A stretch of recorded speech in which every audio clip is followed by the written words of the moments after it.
Today, God speaks to people. Even today, you can hear from God. 5 signs that it is God who is speaking to you. Number one, inner peace or joy.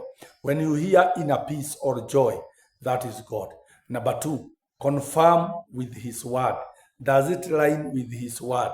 Number three, is it building people? Is it building human being? Is it empowering somebody? And number four, is it glorifying God?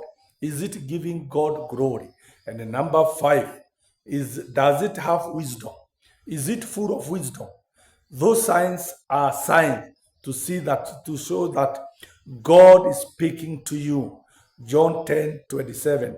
My sheep hear and know and hear my voice. May the Lord speak to you about your circumstances,